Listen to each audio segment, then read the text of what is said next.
के साथ में ये कार्यक्रम है हमारा शी रिप्रेजेंट, जो महिलाओं के साथ में होता है। इसका पूरा फोकस है कि महिलाएं कैसे राजनीति का हिस्सा बन सकती हैं। और डी डेमोक्रेसी एक्सप्रेस मैंने आपको बताया ही। जो हमारा फ्लैगशिप कार्यक्रम है उसका नाम है द गुड पॉलिटिशियन। हम उसके बारे में और चर्चा करेंगे, अगले 1 डेढ़ घंटे में और गहराई से जानेंगे। जो पॉलिटिकल वर्कर्स के लिए जो पहले 2 कार्यक्रम थे, वो तब भी ऐसे लोगों के लिए जो एक्सप्लोर कर रहे हैं, जिन्होंने निर्णय नहीं लिया है कि राजनीति में सक्रिय राजनीति में आना चाहते हैं। लेकिन जो गुड पॉलिटिशियन प्रोग्राम है वो ऐसे लोगों के लिए है जो राजनीति का हिस्सा रह चुके हैं, किसी पार्टी के साथ में है, और वो अगले कुछ सालों में सरपंच या म्युनिसिपल काउंसलर या जो वार्ड सभासद बोलते हैं हम कई जगह, उसका चुनाव लड़ने की इच्छा रखते हैं, उनके साथ में है। तो उस पूरे प्रयास के चलते हम बहुत सारे लोगों से मिले, बहुत सारे नेताओं से मिले और बहुत सारे ग्रास रूट वर्कर्स से मिले। और प्रयास पूरा ये है कि हम और समझें कि असली समस्या क्या है, ईमानदारी से राजनीति क्यों नहीं हो सकती। तो उसके चलते प्रांत सर से हमें काफ़ी मदद मिलती है, सीखने को मिलता है। तो फिर हमारी चर्चा हो रही थी कि क्या हम और ऐसे ग्रास रूट लोगों के साथ में एक डेढ़ 2 घंटे का एक चर्चा करें जिसमें हमें सुनने को मिले। तो हम चाहते हैं कि अगले 1 सवा सवा घंटे जो हम चर्चा करें उसमें आप कभी भी अपना सवाल या तो लिख के बोल सकते हैं या अपने टिप्पणी जहाँ आपको व्यक्त करना है, उसके बारे में आप भी ज़रूर शेयर करें और उसको एक वार्तालाप के तौर पे जो बड़ा फ़ोकस अगले 1 सवा घंटे का है, और जैसा आपको शायद टॉपिक मिला हो, भारतीय लोकतंत्र और ग्रामीण नेतृत्व। तो हमारा जो बड़ा बिंदु और फ़ोकस है वो है कैसे ग्रामीण नेतृत्व की बात अक्सर नहीं होती है। जब हम लोकतंत्र की बात करते हैं तो हम एमपी और एमएलए उस लेवल पे तो काफ़ी चर्चा करते हैं। बाकी जो ग्रामीण नेतृत्व है वो आई थिंक उसका बारे में उतना मुखर होके चर्चा नहीं होती। अगर आप कोई भी अखबार उठाएँ, कोई न्यूज़ चैनल देखें तो बहुत कम होता है कि वो रिप्रेजेंटेशन, वो जगह मिलती है एक अखबार को या एक 24 घंटे जो न्यूज़ चैनल ग्रामीण नेतृत्व के बारे में या ग्रामीण में जो आंचल में जो समस्याएँ हैं उसके बारे में उतनी जगह भी नहीं है कि जो नेशनल, अगर हम एक राष्ट्रीय क्या बोल रहे? तो ये है एक हमारा वो। तो आई थिंक सर आपने काफ़ी काम इस पूरे उस पे किया है, और तीसरी सरकार जो अभियान है उसका एक बहुत बड़ा मुद्दा यही है कि कैसे ग्रामीण नेतृत्व वाले से लोग निकल के आए हैं। तो मैं आपको बुलाना चाहूँगा कि आप अगर 15 मिनट हमसे साझा करें कि आपके क्या इस पे विचार हैं और हमें कैसे देखना चाहिए ये पूरा जो काम है, और ना कि सिर्फ अभी बल्कि हमें 15-20 साल के अगर हम आईने से देखें कि कैसे पृष्ठभूमि बदलेगी, तो उसके बारे में आपको क्या लगता है? तो मैं आपसे शुरू करना चाहूँगा इसको। धन्यवाद प्रखर जी। सभी साथियों को नमस्कार। सभी का स्वागत है इस कार्यक्रम में। प्रखर जी को आपने सुना, उन्होंने मुख्य रूप से इंडियन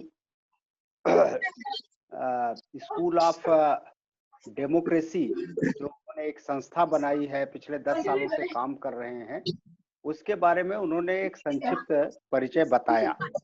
वास्तव में आप सबको पता है कि हम लोग जो पंचायतों के साथ काम कर रहे हैं या पंचायत के लिए काम कर रहे हैं, पंचायत के संस्थागत विकास के लिए, तो सामान्यतः ये मानकर चलते हैं कि जो पावर पॉलिटिक्स है आज की तारीख में, उससे इसको दूर रखा जाए या दूर रहे तो ज्यादा अच्छा है।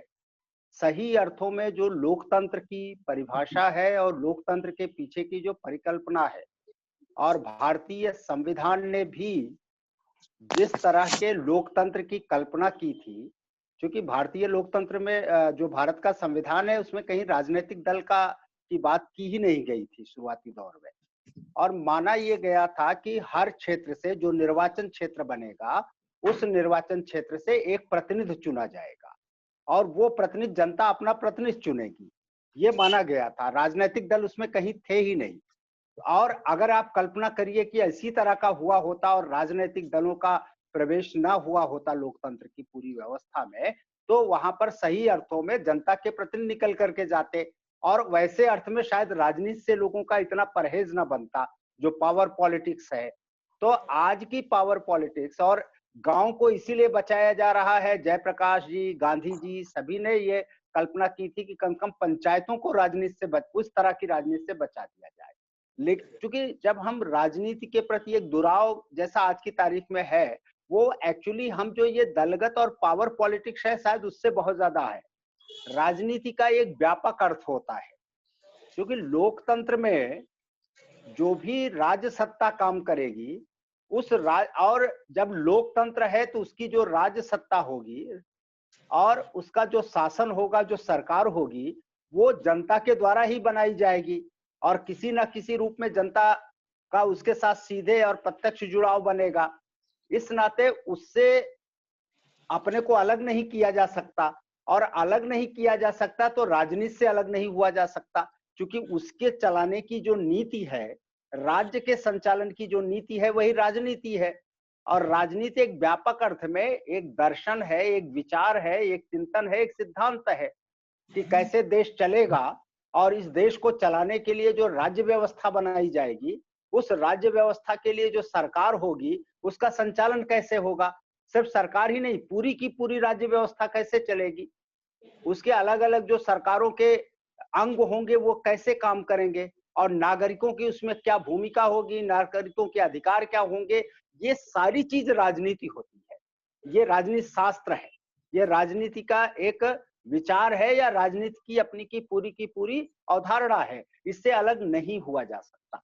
इसी नाते ये हुआ कि निश्चित रूप से आज की तारीख में लोगों के बीच में एक सही राजनैतिक चिंतन को, राजनैतिक सिद्धांतों को, उसके दर्शन को ले जाने की जरूरत है।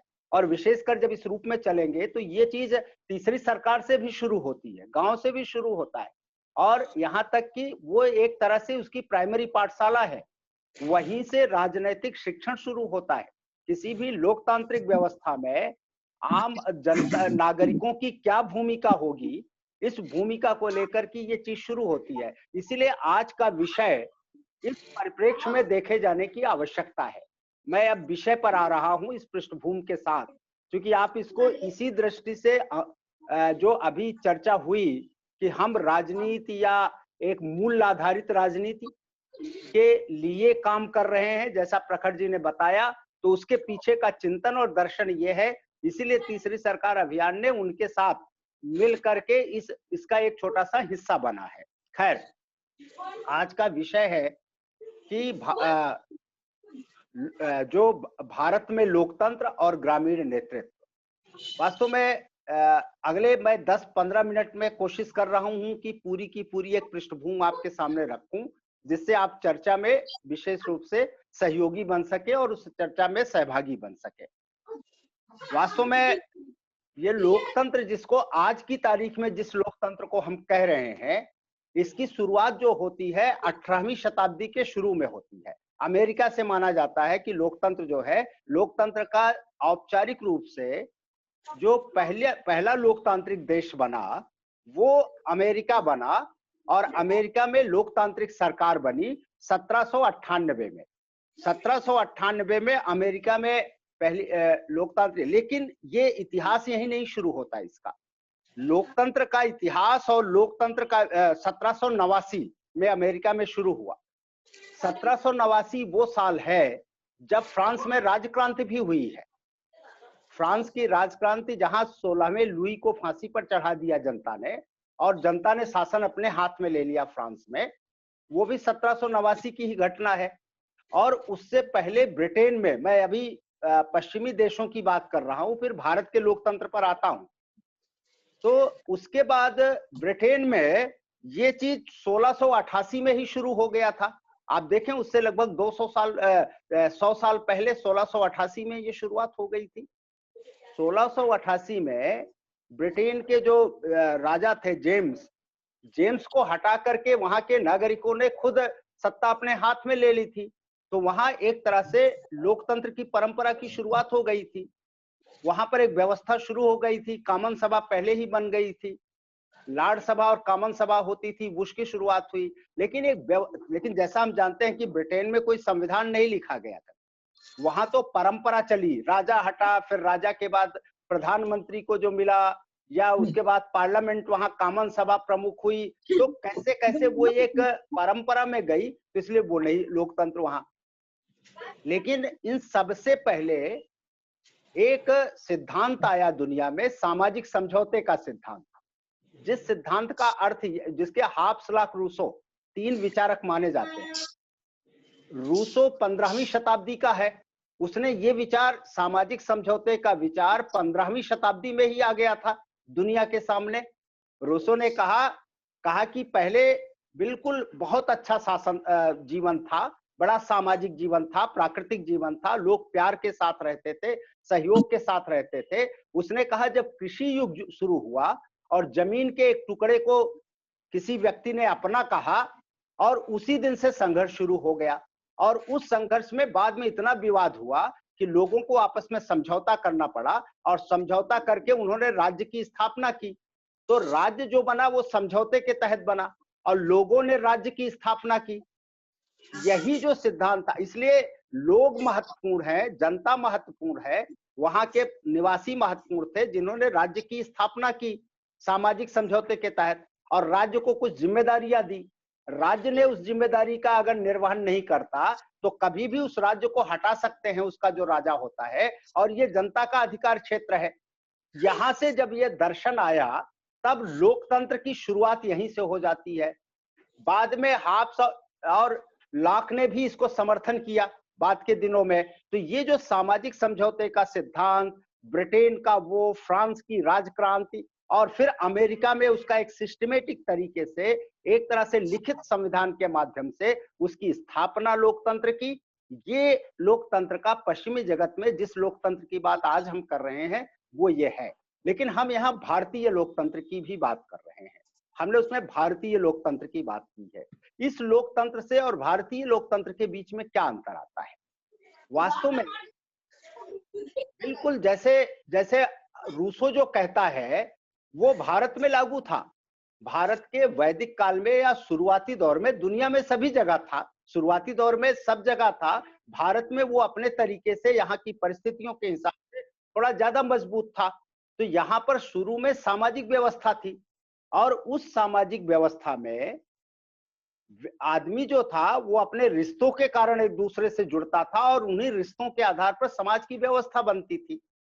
और उसी सामाजिक व्यवस्था में जब विकृति आई, संबंधों में जब खटास आई, या जैसा हम बार बार कहते हैं वो आई, तो उसके समाधान के लिए तरीके निकाले जाने लगे। और ये तरीका एक तरह से आपसी सहमति का ही तरीका बना। भारतवर्ष में यही आपसी सहमति का जो तरीका था कि जब भी परिवार और पड़ोस के संबंधों में कोई विवाद आया तो गांव के लोग एक साथ बैठ जाते थे, और बैठने के बाद जो निर्णय करते थे, जो आपस में समझौता करते थे, उसी को पंचायत, उस बैठकी को ही पंचायत कहा जाता था। और ये यही नहीं है, बल्कि अगर वैदिक ग्रंथों को देखिए, हमारे यहाँ गणतंत्र कहा जाता है ना। ये जो गण शब्द है, ये गण शब्द सिर्फ ईसा से कुछ साल पहले नहीं आया। जो हम कहें कि बौद्ध धर्म से गणतंत्र आया है, बौद्ध काल में, गणतंत्र वैदिक काल से ही है। गण शब्द का प्रयोग ऋग्वेद में मिलता है, गण शब्द का प्रयोग सारे वैदिक साहित्य में मिलता है। ये अलग बात है कि उसका जो अर्थ निकलता है वो उसी रूप में, जैसे मैं पंचायत कह रहा हूं, ऋग्वेद में गण शब्द का जो प्रयोग किया गया है वो सभा के अर्थ में किया गया है, वो सभा के अर्थ में है। वहां पर पूरा जितना भी उसमें उल्लेख मिलता है गण शब्द का प्रयोग का, वो सभा के रूप में मिलता है।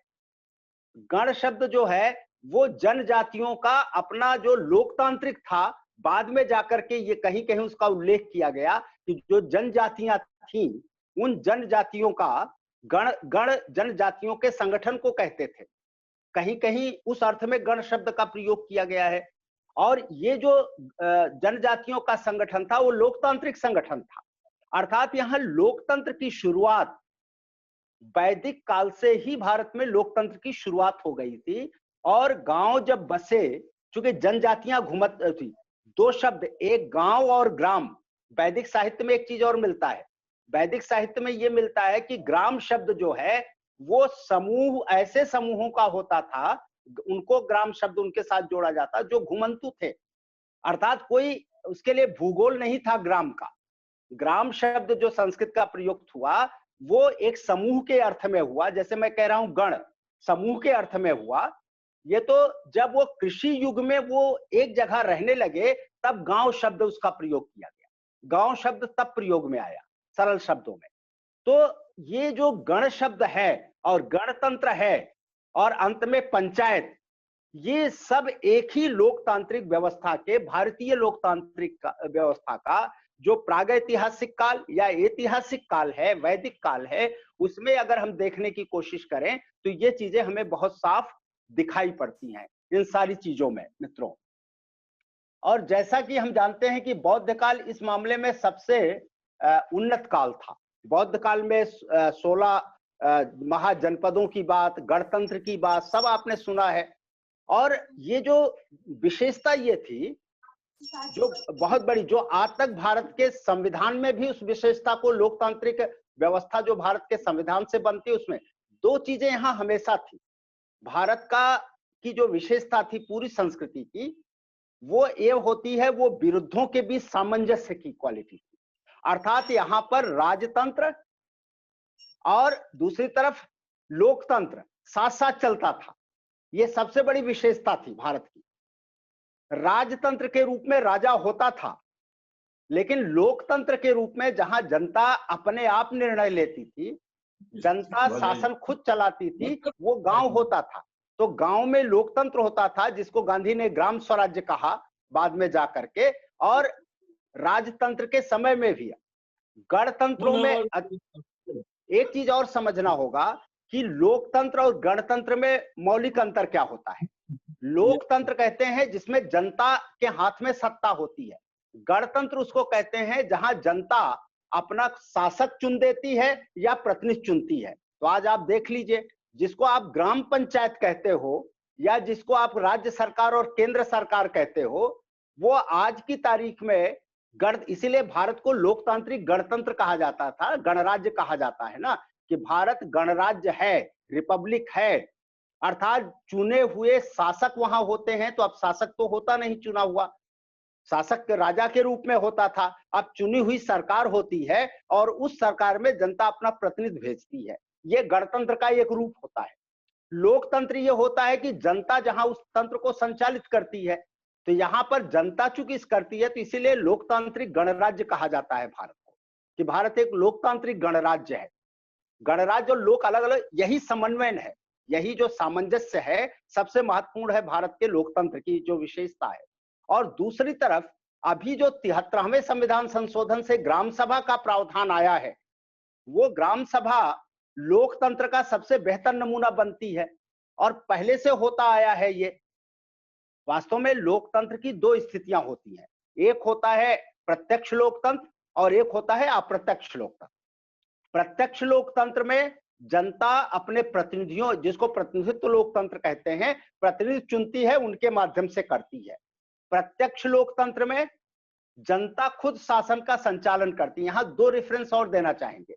स्विट्जरलैंड का रेफरेंस, आज की तारीख में दुनिया में अमेरिका, दक्षिण अमेरिका के कुछ देश हैं, कुछ राज्य हैं जहां पर इस तरह के प्रत्यक्ष लोकतंत्र का प्रयोग अभी भी होता है। लेकिन स्विट्जरलैंड एक ऐसा देश है दुनिया में जहां ये प्रत्यक्ष लोकतंत्र आज भी है। वहां 23 कम्युनियन है जिनके माध्यम से ये प्रत्यक्ष लोकतंत्र का पूरा प्रयोग हो रहा है और बड़ी सफलता के साथ हो रहा है। लेकिन वहां भी गणराज्य है, अर्थात वहां भी गणतंत्र की व्यवस्था है, वहां भी संसदीय सरकार और अध्यक्षात्मक सरकार दोनों है। तब जाकर के शासन प्रणाली, तब जाकर के उस प्रत्यक्ष लोकतंत्र का हो रहा है। हमारे भी देश में पंचायतों के माध्यम से और स्पेशली ग्राम सभा के माध्यम से हम प्रत्यक्ष लोकतंत्र का प्रयास किया गया है। जेपी ने इसी को पार्टिसिपेटरी डेमोक्रेसी कहा था।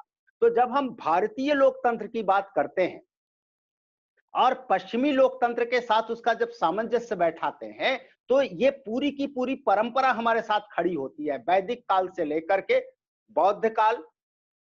उसके बाद जो सबसे बड़ा जो मध्य आया है, चोलों का जो चोल वंश था, सुना होगा चोलों का, चोल वंश में, चोल वंश के समय पंचायतें जो थी चोल राज्य में, वो सबसे बेहतर तरह से काम करती थी। वहां प्रतिनिधि चुने जाते थे, बाकायदा ग्राम सभाएं होती थी उनको। जो आप, जब मैं स्विट्जरलैंड का संविधान पढ़ रहा था और चोल राज्य में पंचायत व्यवस्था को पढ़ रहा था, तो मुझे लगा ये दोनं व्यवस्थाएं तो आज जहां स्विट्जरलैंड इस शताब्दी में खड़ा है, इससे पहले चोल वंश तो जाकर के ईसा के प्रारंभिक दौर में था। उस दौर में ये स्थिति थी भारत की। तो भारत का लोकतंत्र शुरुआती दौर से लेकर बहुत वो रहा।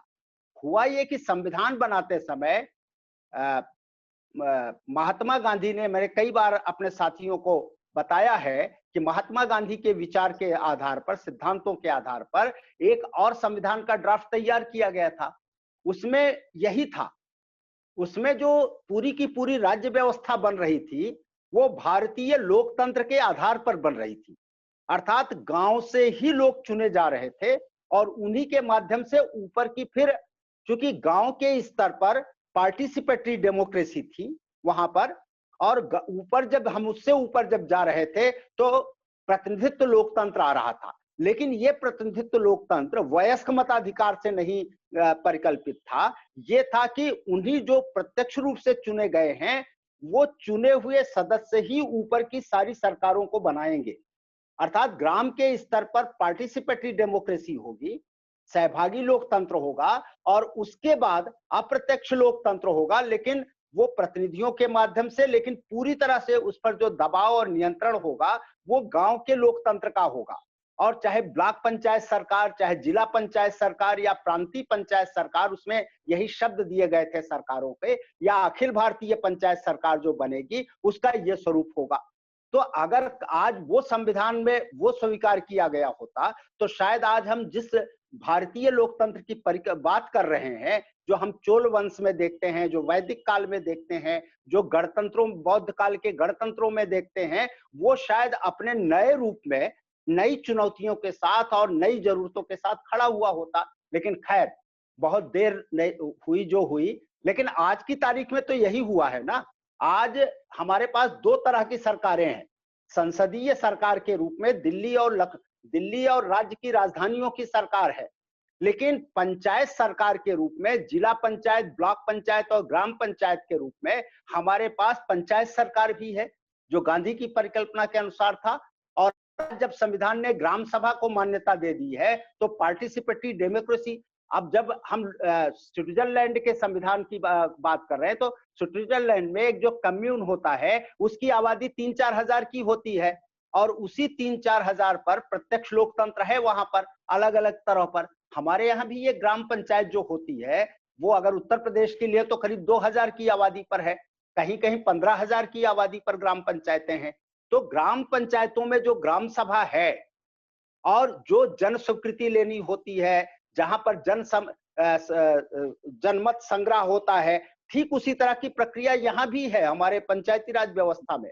तो स्विट्जरलैंड का जो लोकतंत्र है जिसको कहा जाता है प्रत्यक्ष लोकतंत्र, तो हम यहाँ भी, तो मेरा ये कहना है कि भारत, अब सवाल ये होता है कि ये जो ग्रामीण लोकतंत्र है, ये जो गांव में जो लोकतंत्र है, पंचायतों के रूप में लोकतंत्र का जो है, उसके लिए हमारे पास नेतृत्व कैसा है। क्योंकि लोकतंत्र तो उससे चलेगा ना कि उसको कौन लीड कर रहा है।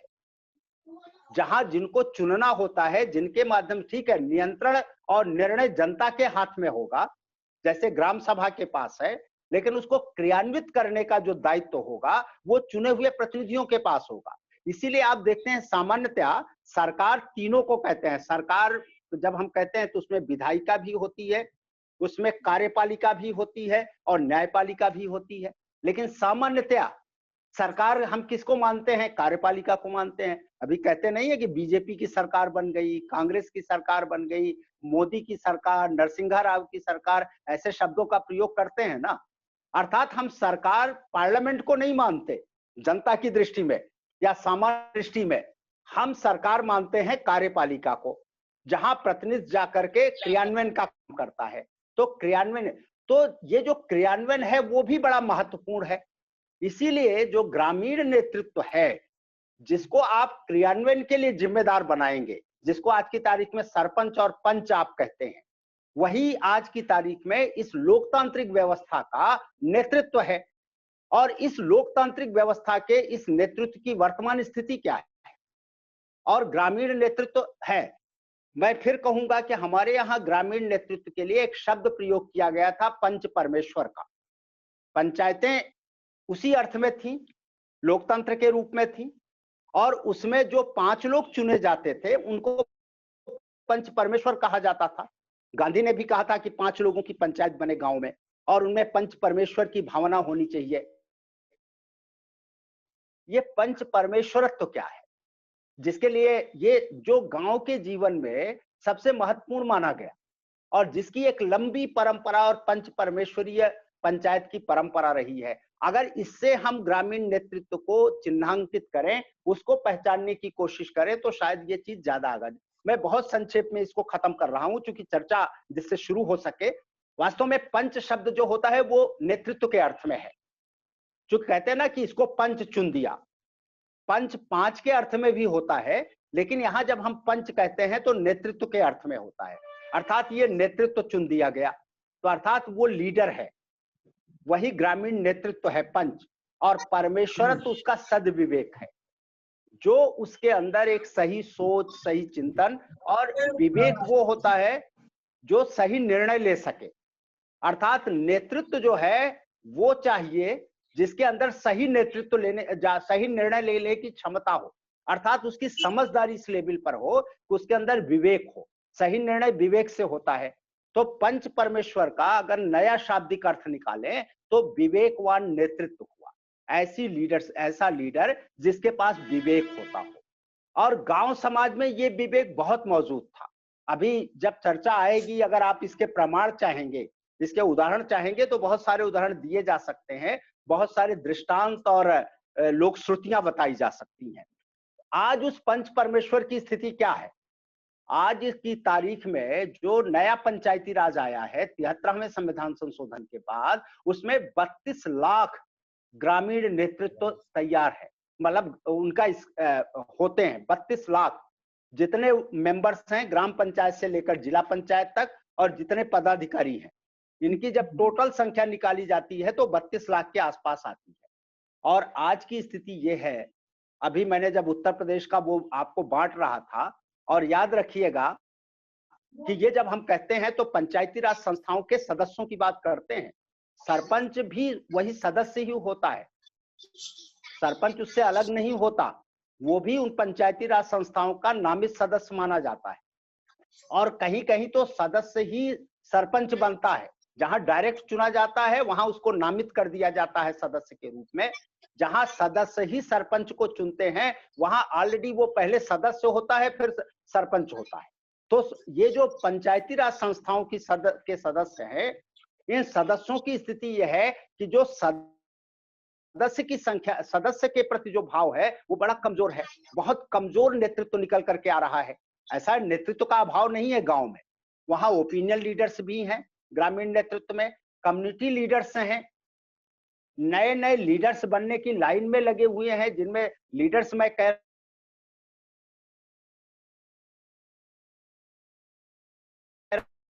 पार्टी पॉलिटिक्स, सत्ता वाली दृष्टि वाली लीडरशिप नहीं, समाज वाली लीडरशिप की, सोसाइटी की जो लीडरशिप होती है, समाज की जो लीडरशिप होती है, उसमें बहुत सारे लोग हैं।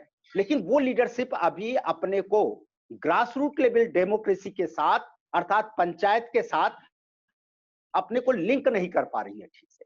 तो ये चुनौती है आज के ग्रामीण नेतृत्व के साथ। इसीलिए आज की चर्चा लोकतंत्र की इस परंपरा से और लोकतंत्र के इस वर्तमान चुनौतियों के साथ, जो संसदीय लोकतंत्र ने चुनौतियां दे दी हैं हमारे सामने, उससे कैसे हम पार्टिसिपेटरी डेमोक्रेसी के गुणों को समाविष्ट कर सके, सहभागी लोकतंत्र को कैसे उसमें हम समाविष्ट करें, उसके मूल्यों को, जिसको मूल्य आधारित राजनीति कही जा रही है, इसकी चुनौती एक तरफ है। और दूसरी चुनौती हमारे सामने है कि उसके लिए जो 32 लाख नेतृत्व पूरे देश में खड़े किए जा रहे हैं या खड़े किए जाने हैं, उनमें हम कैसे पंच परमेश्वर अर्थात विवेकवान नेतृत्व को तैयार कर सके, खड़ा कर सके।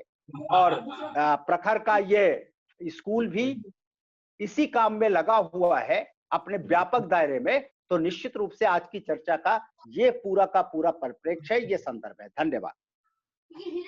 बहुत बहुत शुक्रिया सर, आपने जो बताया आई थिंक पूरा हिस्टोरिक लेंस से और इतिहास से लेके आज तक कैसे पूरा बदला। एक मेरा सवाल है सर आपसे, आप थोड़ा तीसरी सरकार अभियान के बारे में और बताएंगे थोड़ा, क्या है, कैसे कर रहे हैं, जिससे कि और लोगों को भी और थोड़ा गहराई से पता चले। वास्तव में तीसरी सरकार अभियान जो है, पहली बात तो इसको तीसरी सरकार इसलिए कहा जा रहा है, तीसरी सरकार का मतलब है संविधान का जो 73वां और 74वां संविधान संशोधन हुआ, 73वें और 74वें संविधान संशोधन के द्वारा क्रमशः 73वें से पंचायत को और 74वें से नगर पालिका को, तो नगर पालिका और नगर पंचायत, नगर पालिका और पंचायत, इन दोनों को भारत की राज्य व्यवस्था में तीसरी सरकार का एक तरह से दर्जा मिला। इनको सेल्फ गवर्नमेंट कहा गया। पहली सरकार है यूनियन गवर्नमेंट, जिसको आप संघ सरकार या केंद्र सरकार कहते हैं। दूसरी सरकार है राज्य सरकारें, जो राज्य की सरकारें हैं, जो संविधान के भाग 6 में है स्टेट गवर्नमेंट, संविधान के भाग 5 में है यूनियन गवर्नमेंट, और संविधान के भाग 9 में है सेल्फ गवर्नमेंट, जो पंचायत और नगर पालिका के रूप में है। इसको तीसरी सरकार हम कह रहे हैं। ये एक तरह से लोगों की स्व सरकार है। सेल्फ गवर्नमेंट का मतलब स्व सरकार या अपनी सरकार, अपना स्वयं सरकार होना, लेकिन उसको और सरल करके हम लोग अपनी सरकार कह दे रहे हैं, क्योंकि अपनी गांव सरकार, अपनी ब्लॉक सरकार, अपनी जिला सरकार, तो ये जो सरकार, या अपनी नगर सरकार, तो ये जो सरकार है ये तीसरी सरकार हुआ। ये कि तीसरी सरकार अभियान जो है उसने ये देखा, पिछले दिनों कुछ साथियों ने, जो इसके संस्थापक सदस्य हैं, वो लोगों ने ये देखा कि ये जो तीसरी सरकार है इसके बारे में लोगों को जानकारी नहीं है। न तो 73वें संविधान संशोधन की ठीक से जानकारी है, ना अधिनियमों को कोई पढ़ रहा है। पंचायत को यही मानते हैं कि राज्य सरकार का एक कार्यदायी संस्था है, कहते हुए भी, सरपंच लोग कहते हुए भी गर्व महसूस करते हैं कि मैं तो कार्यदायी संस्था हूं, अर्थात राज्य सरकार की कार्यदायी संस्था, जबकि वो स्वतंत्र सरकार है, वो भी अपने आप में गवर्नमेंट है, संविधान ये कहता है। हाँ, ये है कि राज्य को जो अधिकार है उसी में से उसको बांटना है, उसका विकेंद्रीकरण करना है, बस इतना है। तो ये लगा कि इसके पास अवेयरनेस क्रिएट करना चाहिए, इसके लिए लोगों की कैपेसिटी बिल्डिंग करनी चाहिए, लोगों का क्षमता संवर्धन करना चाहिए। और दूसरा ये लगा कि पंचायतें जो हैं आज की तारीख में वन मैन ऑर्गेनाइजेशन बनकर रह गई है। सरपंच ही पंचायत, पंचायत ही सरपंच। ऐसे में सरपंच की भी दुर्गति है और गांव की भी है, और लक्ष्य बिल्कुल, और संविधान का मंशा नहीं पूरा हो रहा है। तो कैसे पंचायत, जो लोकतंत्र में सरकार एक इंस्टीट्यूशन होती है, तो पंचायत भी इंस्टीट्यूशन है, तो उसका संस्थागत विकास कैसे किया जाए, अर्थात उसकी ग्राम सभा एक संस्था है, उसको कैसे एक्टिव किया जा सके और एम्पावर किया जा सके, इफेक्टिव बनाया जा सके। ग्राम पंचायत को कैसे किया जा सके, ग्राम पंचायत की जो कमेटियां हैं उसको कैसे किया जा सके। अगर ये चीजें हो और मेंबर्स का एक्टिव पार्टिसिपेशन हो जाए, जिनको वार्ड मेंबर कहते हैं या सदस्य कहते हैं, जिनसे पंचायतें बनती हैं, तो इस देश में सही जमीनी लोकतंत्र खड़ा हो सकता है। एक चीज। दूसरा ये है कि राज्य सरकारों के साथ एडवोकेसी करनी चाहिए। भारत सरकार ने तो बहुत कुछ कर दिया, थोड़ा बहुत गैप रह गया है। राज्य सरकारों के साथ एडवोकेसी होनी चाहिए कि वो पंचायत, तो इतने उद्देश्यों को लेकर इस पृष्ठभूमि के साथ तीसरी सरकार अभियान शुरू हुआ है।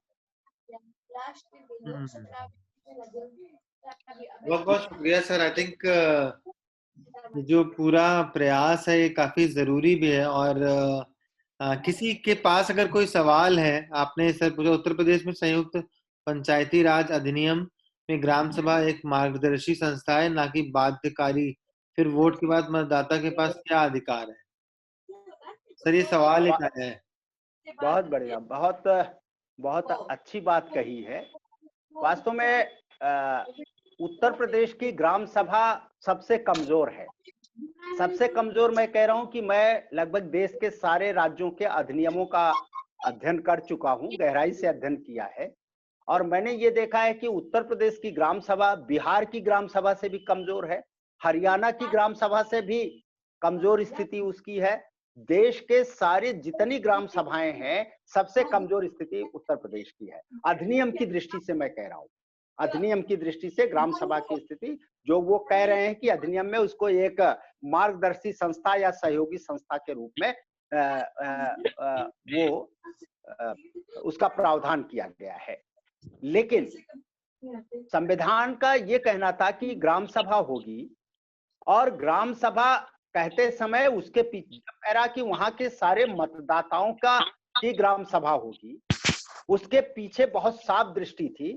और यही नहीं था, कई ऐसे डॉक्यूमेंट है भारत सरकार के स्तर पर बनाई गई प्रशासनिक सुधार जो आयोग बने थे, उनकी संस्तुतियां हैं, उनकी रिपोर्टें हैं, और सब में ये कहा गया है कि ग्राम सभा को वो स्टेटस दिया जाना चाहिए, राज्यों से कहा गया है, रिकमेंड किया गया है, जो विधायिका को मिलता है।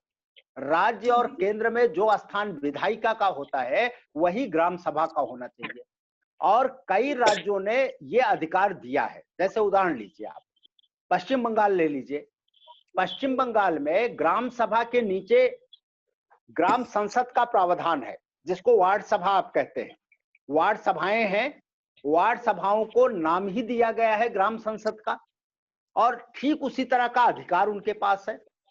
अभी इतना ही नहीं, अभी जम्मू कश्मीर जहां पर हाल में पंचायत के चुनाव हुए हैं, वहां और जहां पर बहुत सारे झंझावातों के बीच में पंचायती राज को पुनर्जीवन मिल रहा है, वहां पर ग्राम सभा का स्टेटस पूरी तरह से विधायिका का स्टेटस है।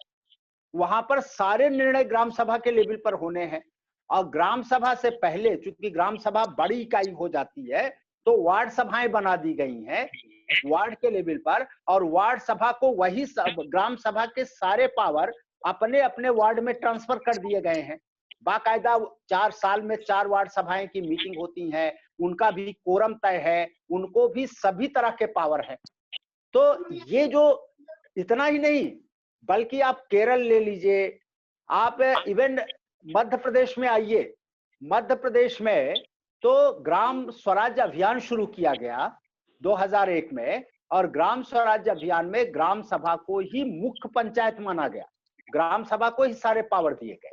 तो ऐसे बहुत सारी कोशिशें हुई। एक तो यह है जो बहुत क्लियर है कि इसी संविधान 73वें संविधान के तहत तमाम राज्यों में ग्राम सभाओं को विधायिका का स्टेटस या दर्जा मिला हुआ है। झारखंड में भी वही स्थिति है। लेकिन दूसरी तरफ भारत सरकार के स्तर से जितने तरह के स्कीमें जा रही हैं, जितने तरह के निर्देश जा रहे हैं, निर्णय लेने का जहां भी थोड़ा बहुत अधिकार है किसी भी कार्यक्रम में, वो निर्णय का अधिकार ग्राम सभा को देती है भारत सरकार। चाहे एमजी नरेगा हो, चाहे प्रधानमंत्री ग्रामीण आवास योजना हो। अभी तो जीपीडीपी में सारा पावर ग्राम सभा के पास है। ग्राम पंचायत विकास योजना जो 5 साल का प्लान बनाना है 14वें वित्त आयोग और 15वें वित्त आयोग के तहत, उसमें ग्राम सभा का ठीक वही स्टेटस है जो लोकसभा का है। जो पंचवर्षीय योजना गांव में बनेगी, ग्राम सभा उसको ही स्वीकृत करेगी। तो उसमें उत्तर प्रदेश, बिहार या केरल या पश्चिम बंगाल का बंटवारा नहीं है, वहां तो सब जगह वही रूल लागू हो रहा है। अधिनियम में भले नहीं शामिल किया गया है, लेकिन ग्राम सभा का जो स्टेटस मिल रहा है व्यवहार में वो विधायिका का मिल रहा है। लेकिन अधिनियम में भी ये प्रावधान ठीक से होने चाहिए, जिससे मैं सहमत हूँ। हाँ, बहुत बहुत शुक्रिया सर। और भी कुछ सवाल आए हैं। कुछ 2 लोग हाथ अपना ऊपर किए हुए थे, एक सुधीर जी और दूसरे अजहर हुसैन। सुधीर जी, आपको कुछ बोलना है क्या?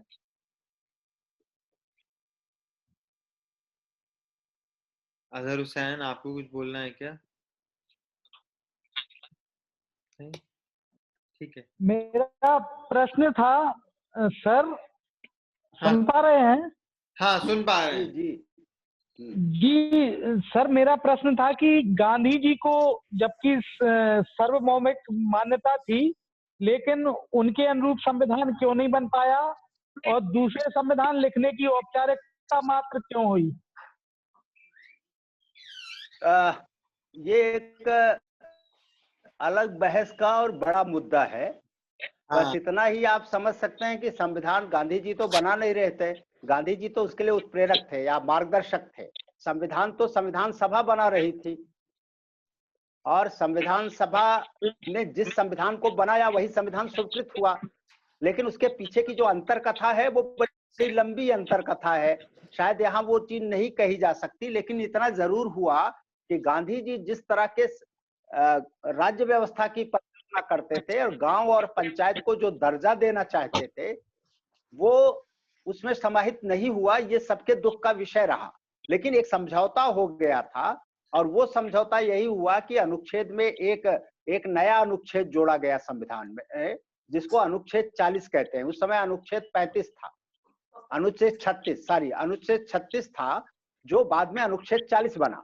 तो अनुच्छेद 40 में यही कहा गया कि ग्राम पंचायतों का संगठन बनाया जाएगा आगे चल करके, और उन्हें वो सारे अधिकार और दायित्व सौंपे जाएंगे जो उसे सेल्फ गवर्नमेंट के रूप में स्थापित करता है। यहाँ पर समझौता हो गया, समझ लीजिए, उन लोगों में जो गांधीवादी संविधान के वकालत कर रहे थे या गांधी जी की विचारधारा के आधार पर भारतीय संविधान की वकालत कर रहे थे, उनके साथ इस पर हुआ। और ये हुआ कि वर्तमान परिस्थितियां जो हैं देश की, वो एक सशक्त केंद्र की आवश्यकता को महसूस कर रही है, क्योंकि राज्यों का एकीकरण होना था। पाकिस्तान के साथ जो चल रहा था वो था जातीय और जिसको कहते हैं कि समाज में समानता नहीं थी, बहुत बड़ा विभेद हो गया था, देश भुखमरी और कंगाली के कगार पर खड़ा था। तो ये हुआ, इन चुनौतियों का सामना करने के लिए अभी कुछ समय के लिए एक सशक्त केंद्र होना चाहिए। उसके बाद फिर ग्रास रूट लेवल पर उसको विकसित किया जाएगा। वो चीजें टलती चली गई, लेकिन 73वें संविधान संशोधन ने दिया आज की तारीख में। लेकिन ये सही है कि जैसा मिलना चाहिए वैसा अभी नहीं मिला है, लेकिन जितना मिला है उसके लिए तो नेतृत्व तैयार होना चाहिए, उसके लिए काम आगे बढ़ना चाहिए। और अगर हम आगे बढ़ते हैं तो हम फिर मांग कर सकते हैं और हम ये सिद्ध कर सकते हैं कि हम एक बेहतर तरह के लोकतंत्र या ग्राम स्वराज्य को, और वही ग्राम स्वराज भारत का स्वराज्य बनेगा जो गांधी का हिंद स्वराज्य था, उसको हम स्थापित कर सकते हैं। आज ये चुनौती है, पीछे इतिहास का ये इतिहास है, लेकिन उसका अब रोना नहीं रोया जा सकता। अब नई चुनौतियों का सामना करना होगा। और सही बात बोला। दूसरा वो भी है कि साथ में जो आखिरी चीज आपने बोली, जो मिला है वो भी कम सुंदर नहीं है। अगर हम उस टाइम पे तुलना करें अपने संविधान की बाकी देशों के संविधान से, तो एक सिंपल सा चीज की हर इंसान का एक वोट है, वो अपने आप में बहुत बड़ी चीज थी उस टाइम पे सोच पाना। 1950 में, जहाँ पे ज्यादातर देशों में, बहुत सारे देशों में महिलाओं को उस टाइम भी वोट का हक नहीं था। जो यूनिवर्सल सफरेज 18 साल से ऊपर के ऊपर वोट डालने को मिलेगा, आई थिंक वो भी एक अपने आप में बहुत बड़ी परिकल्पना थी उस टाइम पे, सोचना कि कैसा होगा। और उस तरह की बहुत सारी चीजें जो हुई। लेकिन हाँ, जैसा आपने कहा कि इतिहास का अब रोना नहीं रो सकते, इस टाइम पे कुछ चीजें थी जो हुई जो नहीं हुई। एक चीज जो प्रांत सर, मेरा जो गांव में जितना मैंने देखा है, समझा है कि जो युवा हैं गांव में, उनका बहुत ज्यादा राजनीति में, पंचायत लेवल की राजनीति में रुझान उतना नहीं है, उतना नहीं दिखता है। दूसरा, और आई थिंक युवाओं गांव में क्या, शहरों में भी नहीं दिखता है, जो थोड़ा जिनमें थोड़ी काबिलियत है। अक्सर जो इस टाइम देखें भारतीय राजनीति में कौन आ रहा है, तो ज्यादातर वो लोग आ रहे हैं, राजनीति का हिस्सा बन रहे हैं, चाहे वो शहर में हो चाहे गांव में हो, जो कुछ और नहीं कर सकते हैं। ऐसा नहीं हो रहा है कि जो मेरे गांव में सबसे पढ़ाई में तेज था या तेज थी, वो बोलेगी कि मैं राजनीति में आऊं, या तो वो आई थिंक पूरी तरह से कहीं ना कहीं मिसिंग है। और वो सिर्फ राजनीति का नहीं, शिक्षा में भी वही हो रहा है। जो सबसे ज्यादा पढ़ाई में तेज है वो टीचर नहीं बनना चाहते, वो कुछ और बनना चाह रहे हैं। तो अगर हम शिक्षक देखें, राजनीति देखें, या लॉयर देखें, इस तरह के जो चीजें हैं, वो अक्सर वो लोग चुन रहे हैं इस टाइम पे, जो शायद सबसे ब्राइट लोग हो, जिनके पास बहुत कम चॉइसेस बच रही हैं जीवन में, वो इस तरह के व्यवसाय चुन रहे हैं। जबकि पूरे समाज को दिशा देने वाले अगर 3-4 अगर कोई पेशे हैं, तो उनमें से एक बड़ा पेशा शिक्षक का होता है। लेकिन शिक्षक ज्यादातर, अगर हमारा बच्चा बहुत अच्छा है पढ़ाई में, आईआईटी वाईटी कहीं इंजीनियर डॉक्टर बन रहा है, तो बहुत कम पेरेंट्स होंगे कि चाहेंगे वो कि अब वो ये सब करके शिक्षक बन जाए। तो वो आई थिंक एक जो अवधारणा बन रही है, जो बदली है, वो आई थिंक एक बहुत बड़ी चीज है कि वो कैसे बदले। दूसरा आई थिंक जो हमारा एटलीस्ट जो हमें लग रहा है कि कहीं ना कहीं एक बड़ी जिम्मेदारी हमारी पीढ़ी के पास है कि वो जो मिडिल क्लास से आते हैं कि वो कैसे इस राजनीति का हिस्सा बने। और शायद जो अभी राजनीति है जो हमें पिछले आई थिंक 2-2.5 साल में हमने कुछ 300-400 इंटरव्यूज किए होंगे, एमपी एमएलए गवर्नर सरपंच अलग अलग पॉलिटिकल लेवल पे, और ऐसे 20-25 फोकस ग्रुप डिस्कशन किए अलग अलग पॉलिटिकल ग्रुप्स के साथ में। तो कुछ चीजें जो निकल के आई वो ये कि शायद एमपी एमएलए के लेवल पे इस टाइम पे सोचना कि मूल्य आधारित राजनीति होगी शायद बड़ा कठिन है, क्योंकि जो अभी कॉस्ट हो गया है, जो पूरा चुनाव का खर्चा हो गया है, वो एक इन जनरल यूपी बिहार या नॉर्थ इंडिया में 15 से 18-20 करोड़ तक है एक एमपी के इलेक्शन का खर्चा। और साउथ में अगर चले जाएं तो वो 80-90 करोड़ तक चला जाता है एक एक इंसान के कॉन्टेस्ट करने का। तो इसलिए आई थिंक एक बहुत बड़ी जगह है और बहुत मजबूत जगह है जहां से हम शुरुआत कर सकते हैं कि ईमानदार राजनीति, क्योंकि आपके 6-8 गांव होते हैं, 8-10 हजार वोटर बेस होता है, तो कहीं ना कहीं एक स्कोप है अगर हम ईमानदारी से काम करें और एक सशक्तिकरण के साथ में आगे बढ़े तो शायद बेहतर होगा। सर आप कुछ कहना चाह रहे थे क्या प्रांत सर? नहीं नहीं, आप इसको सवाल के रूप में पूछ रहे हैं या कैसे, नहीं, मैं या तो इस बस पर एक टिप्पणी कर रहा था कि क्या क्या टिप्पणी? है। ओके। और मुझे नहीं क्या नहीं, लगता है सही। कि क्योंकि बहुत सारे लोग जो यहाँ पे हैं शायद वो युवाओं के साथ काम करते होंगे, वो और हाँ, भी। इस पर अगर लोग अपने क्यों कुछ व्यू हाँ रखें, जो टिप्पणी आपने किया, इसी टिप्पणी पर लोगों का व्यू आए तो बातचीत को और खुलासा किया जा सकता है। हाँ मैं एक बात बोलना चाहूंगा सर हाँ कि जैसा आपने ये कहा कि युवा पंचायत स्तर पर उस तरह से रुचि नहीं लेते हैं जिस तरह से कैरियर के और क्षेत्रों में। तो एक बात सबसे पहले एक स्पष्ट होना चाहिए कि पंचायत का चुनाव या फिर जो पंचायत प्रतिनिधि ये कैरियर के रूप में नहीं है। स्पष्ट है कि ये एक सेवा है और जो आपके आजीविका से नहीं जुड़ा हुआ है, क्योंकि इसमें ना कोई इस तरह से, हाँ ये अलग बात है कि हम जब बड़े स्तर पर जाते हैं विधायक या फिर सांसद स्तर पर एमपी एमएलए पर, तो वहां पर जो फंड है तो वहां लगता है कि यहाँ बहुत सारी सुविधाएं फंड है, तो वो एक अच्छा खासा अर्निंग उनका है। लेकिन अगर मूल रूप से देखा जाए तो तीनों स्तर पर, चाहे विधायक या सांसद या फिर पंचायत स्तर पर, ये कैरियर का विकल्प नहीं है। तो ये एक सेवा है और निश्चित रूप से जो सेवा भाव है वो कहीं ना कहीं संस्कार या फिर परवरिश या फिर अपना समाज के प्रति संवेदनशीलता की किस तरह से हम समाज को बेहतर बनाए, तो यह आवश्यक नहीं कि यह सभी में आए। तो ये चीज इस नाते युवा इसमें नहीं पार्टिसिपेट कर रहे हैं। और हम लोग आप आपस की बातचीत में इस तरह का रख दिए हैं स्वरूप कि हाँ कि ये एक है अर्निंग वाला भी क्षेत्र है, इसमें अर्निंग की जा सकती है। तो सबसे नीचे वाले लेवल पर यानी पंचायत स्तर पर कोई बहुत बड़ा स्कोप नहीं है, इसलिए और सब पर सोचे। तो ये मेरी एक इस पर यही टिप्पणी थी कि ये चाहे तीनों स्तर पर ये कैरियर का कोई विकल्प नहीं है। हाँ धन्यवाद।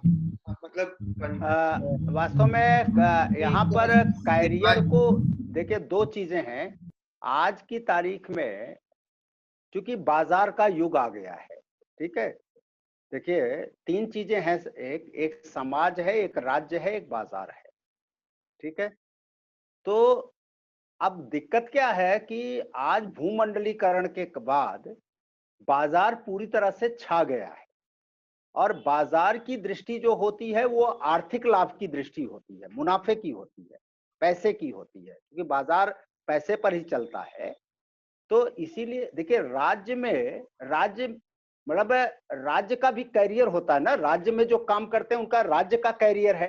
राज्य का कैरियर क्या है कि हमको जिम्मेदारी मिले और शासन, हमें एक ऐसा पद मिले, हमें एक ऐसा स्थान मिले जिस स्थान पर हम देश के लिए या जिस लेवल पर हम हैं वहां करने के लिए हमको एक अवसर मिलेगा, और उस अवसर के बाद जो हमारी समाज में छवि बनेगी वही कैरियर थी।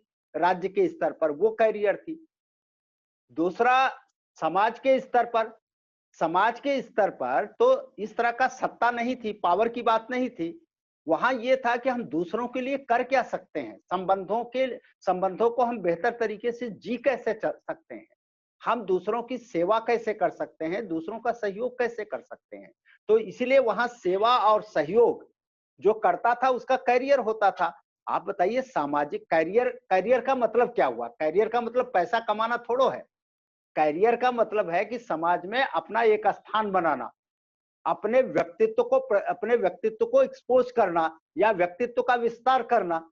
अगर करियर का ये मतलब है, करियर का मतलब सिर्फ पैसा कमाना अगर है तो वो, लेकिन आज की तारीख में करियर का मतलब सिर्फ पैसा कमाना, क्योंकि पूंजीवादी व्यवस्था में, भूमंडलीकरण में, बाजारवादी व्यवस्था में जब पैसा होगा तो सारी चीजें होंगी, क्योंकि पैसे से सारी चीजें खरीदी जाने लगी। इसीलिए अब करियर, जब हम जैसे करियर शब्द का प्रयोग करते हैं वो पैसे के अर्थ में आ जाता है। तो हम देखते हैं कि अगर हम राजनीति में जाएंगे या पंचायत में जाएंगे तो हमें पैसा मिलेगा या नहीं मिलेगा, तो लगता है नहीं मिलेगा, वहां तो ऐसा खुला खुला, तो वहां कोई करियर ही नहीं है।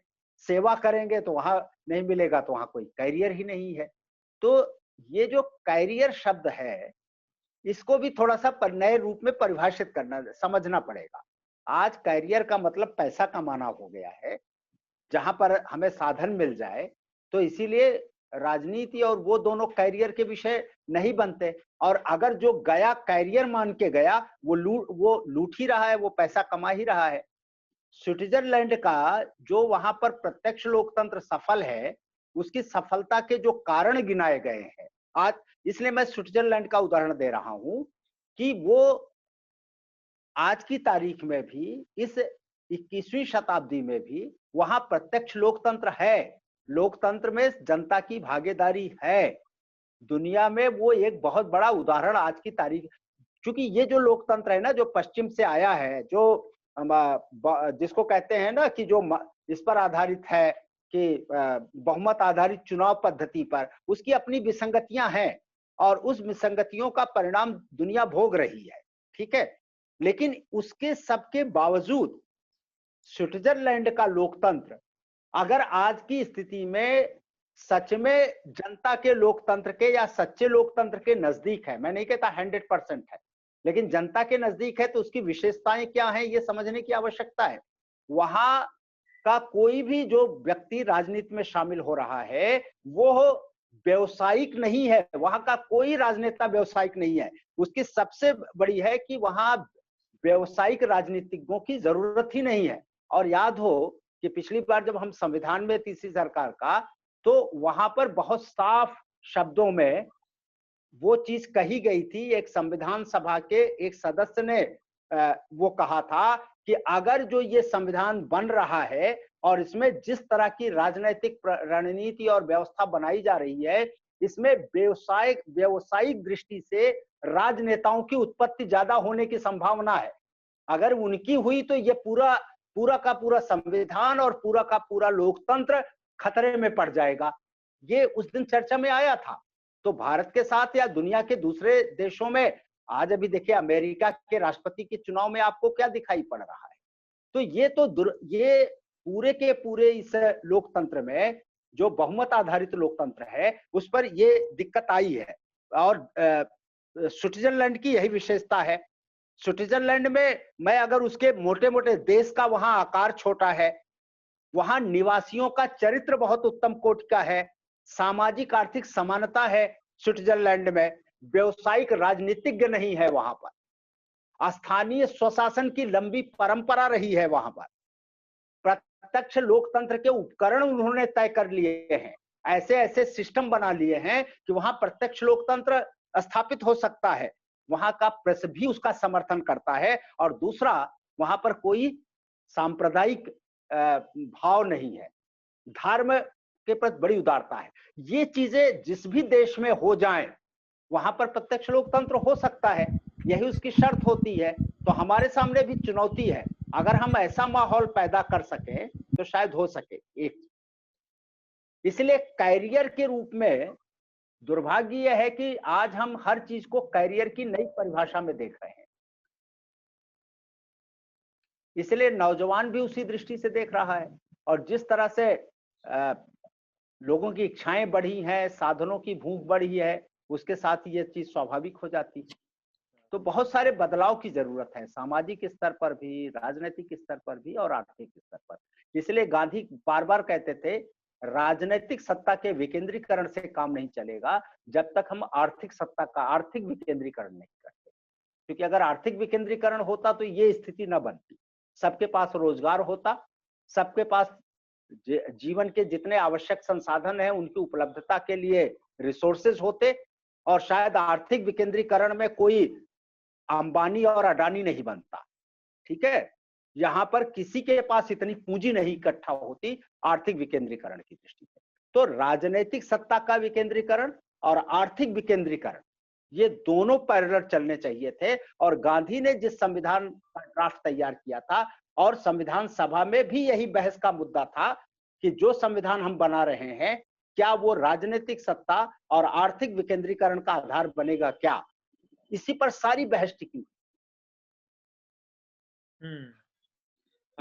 जो उस टाइम पे बात हुई थी, आई थिंक पवन जी आपने बोला था, तो मेरा जो कहना है उसमें ये कि जो जिस तरह से जो काबिल लोग हैं वो शिक्षा में नहीं जा रहे हैं और टीचर नहीं बन रहे हैं, उसी तरह से जिन लोगों में काबिलियत है और जो कुछ कर सकते हैं वो राजनीति में, आई थिंक वो मेरा मुद्दा है। और राजनीति शायद अगर पंचायत पे लेवल पे देखा जाए या म्युनिसिपल काउंसिल के लेवल पे देखा जाए तो ये शायद हमें 24 घंटे नहीं करनी होगी। आप अगर सुबह 5 घंटे भी कुछ और करते हैं और बाकी 7-8 घंटे लगाते हैं तो आप काफी कुछ समाज में का काम कर सकते हैं। और कहीं ना कहीं मुझे लगता है कि शायद ऐसे लोगों को भी राजनीति में आने की जरूरत है जिनका पैसा कमाने का जरिया राजनीति ना हो। वो अगर राजनीति में आएंगे पैसा कमाने की, उनका जो डेली बेसिक खर्चा चलेगा वो राजनीति से चलेगा, तो कहीं ना कहीं बहुत हाई चांसेस है कि कुछ ना कुछ गड़बड़ें होना शुरू होंगी। क्योंकि अगर आप सोच रहे हैं, क्योंकि पार्टी सिस्टम में हमारे यहाँ पार्टी पे नहीं करती, आपको मंथली पार्टी से नहीं कहीं जाएगा, तो आपको कुछ तो अपने अंदर ऐसा हुनर होना पड़ेगा इंसान को कि वो कहीं ना कहीं से, चाहे वो खेती हो या कोई दुकान हो या कोई पार्ट टाइम कुछ काम हो, बट वो कहीं ना कहीं देखना पड़ेगा कि हमारा 20,000 जो भी हमारा बेसिक महीने का खर्चा है वो हम कहीं और से देख रहे हैं। जब तक हमारा आर्थिक डिपेंडेंसी राजनीति पे रहेगी तब तक कहीं ना कहीं मुश्किल मैं कुछ कहना चाह रहा हूँ। गांधी जी का एक चीज बताया, गांधी जी का बहुत बढ़िया आइडिया लोक मित्र का हुआ करता था कि मैं समाज के काम में लगा हूं तो मेरा खर्चा मेरा ख्याल कोई और लगाए, कोई और देखे। तो वो कैसे सामंजस्य बढ़े कि जो पैसे कमाने में जिसको जो आगे है वो पैसा कमाए, अच्छे से कमाए, ईमानदारी से कमाए, लेकिन जो समाज के काम में आगे है उसको सपोर्ट भी करे। तो जिम्मेदारी, वो जो ताना बाना था, वो जो एक साथ चलता था, वो अभी बहुत अलग हो गया। आई थिंक वो धुरी वापस जोड़नी पड़ेगी। हाँ प्रवीण जी। जी, मुझे फिर लगता है कि शायद हमको कुछ दूसरे तरीके से सोच के बात करनी पड़ेगी, क्योंकि हमारे पास दसियों उदाहरण ये हैं कि लोग बाग देखते हैं कि सत्ता पा लेते हैं, एन के प्रकार पा लेते हैं, और उदाहरण वो ज्यादा हैं। और वो उदाहरण हमारे पास बहुत कम है कि जो वाकई सेवा भाव से जुड़े हो लगे और उन्होंने मतलब पूरे जीवन संघर्ष करते रहे और फिर कुछ चीजें पाली तो पाली, नहीं तो वो खत्म हो जाते हैं, है ना। चाहे हम जैसे किसी को भी देखे, और हमारी पब्लिक में भी आम धारणा है कि कोई अच्छा व्यक्ति अगर कोई बेहतर काम कर रहा है तो पब्लिक उसको नकार भी देती। चाहे हम चुनाव आयोग में हम टी.एन. शेषन की बातचीत करें और भी XYZ बहुत सारे उदाहरण है, मैं किसी और बहुत सारे नाम नहीं लेना चाहता। तो हमको, मुझे लगता है कि हमको इस तरीके से काम करने की जरूरत है कि पब्लिक को अवेयर करने की। देखो, कोई भी व्यक्ति है ना, मैं अगर नेता हूं और मुझे पता है कि मैं ऐसा पैसा खर्च करके, ऐसी बदमाशी करके मैं चुनाव जीत सकता हूँ, तो ये पब्लिक को चाहिए कि पब्लिक ये बताए कि आप ऐसा करके नहीं जीत पाओगे। जैसे अभी मध्य प्रदेश के संदर्भ में देखें, क्या हुआ, वो सारे विधायक वहां चले गए और XYZ सबको पता है कि वो बिना पैसे बिना लालच के नहीं गए, लेकिन उन्होंने अपने आप को बड़ा ईमानदार घोषित भी कर दिया और देश प्रेमी भी बता दिया और बाकी को देशद्रोही भी बता दिया, सब कुछ कर दिया। तो लोगों के अल्टीमेटली मैसेज तो यही गया कि भाई पैसा होगा तो सब कुछ हो सकता है। तो पब्लिक में हमको ये अवेयरनेस आनी पड़ेगी कि हमारे पास विकल्प था कि हम नोटा दबाते, क्यों जीता है 56,000 से 36,000 के, ठीक है ना, तुमने एक लोकतंत्र की हत्या करी है, हमने किसी भी कारण हमने तो आपको कांग्रेस की बीजेपी वहां पे